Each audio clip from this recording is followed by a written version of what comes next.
বরিশাল জেলার উজিরপুর উপজেলায় সাতলা ইউনিয়নে দুই ব্যবসায়ীকে কুপিয়ে হত্যার ঘটনায় জড়িতদের ফাঁসির দাবিতে মানববন্ধন করেছে নিহতদের পরিবার ও এলাকাবাসী।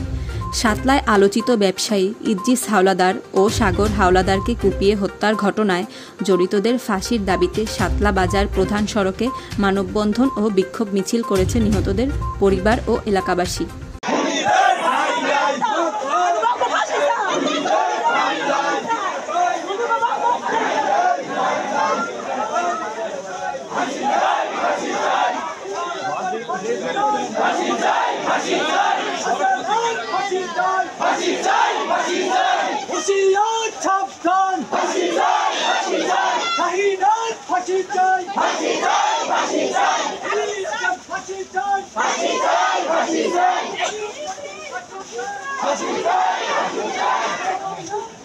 উপস্থিত ছিলেন সাতলা ইউনিয়ন বিএনপি সভাপতি মেজবাউদ্দিন আহমেদ, বিএনপি নেতা মোহাম্মদ ফারুক বিশ্বাস, স্থানীয় মোহাম্মদ সিরাজ বিশ্বাস, সাতলা বাজার কমিটির সাধারণ সম্পাদক মোহাম্মদ ইউনুস বালী, সাবেক ইউপি সদস্য মোহাম্মদ মোনাফসের হাওলাদার।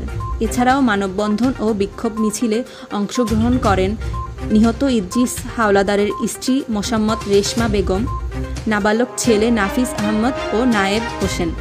এছাড়াও উপস্থিত ছিলেন হাজার হাজার নারী ও পুরুষ।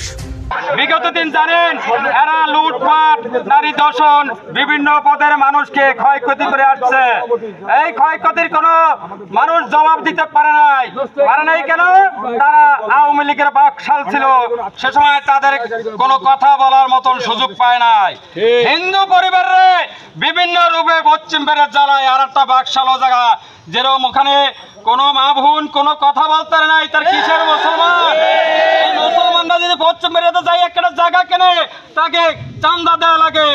এই চান্দার থেকে সাতলা মুক্ত হওয়ার জন্য অনেক চেষ্টা করেছে, কোনো দশগুলো পায় নাই। উল্লেখ্য 24 আগস্ট 11টায় মাছের ঘের নিয়ে দ্বন্দ্বের জেরে সাতলা গ্রামের ব্যবসায়ী ওয়ার্ড আওয়ামী লীগের সভাপতি মোহাম্মদ ইদ্রিস হাওলাদার ও তার চাচাতো ভাই ওসমান গনি সাগর হাওলাদারকে কুপিয়ে হত্যা করেছে সন্ত্রাসীরা। হত্যার ঘটনায় উজিরপুর মডেল থানায় নিহত ইদ্রিস হাওলাদারের স্ত্রী রেশমা বেগম বাদী হয়ে অভিযুক্ত কিবরিয়া হাওলাদার, ইলিয়াস হাওলাদার, ইউপি চেয়ারম্যান শাহিন হাওলাদার, যুবলীগ নেতা আসাদ হাওলাদার সহ 26 জনকে এজাহারভুক্ত সহ অজ্ঞাত 10 থেকে 12 জনকে আসামি করে উজিরপুর মডেল থানায় হত্যা মামলা দায়ের করেন। নৃশংসভাবে সন্ত্রাসী কর্তৃক খুন হন। আমরা এই খুনের প্রতিবাদ এবং নিন্দা জানাই। আমরা সাতলার সর্বস্তরের জনগণ ঐক্যমতে থেকে একটি কথা জানাতে চাই, বাংলাদেশের বর্তমান সরকার এবং প্রশাসনের লোকজনের কাছে, সাংবাদিক বন্ধুদের মাধ্যমে, প্রিন্ট মিডিয়ার মাধ্যমে যে এরকম নৃশংস খুনের ঘটনা এই সাতলাবাসী পূর্বে কোনোদিনই শোনে নাই।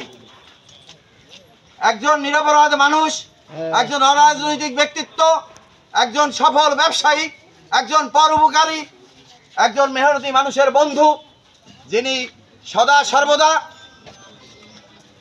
নিরীহ অভাবী লোকজনের পাশে থেকে স্বল্পকালীন জীবনের অধিকাংশ সময় ব্যয় করেছেন সাধারণ মানুষের উপকার করে। News desk, channel 365।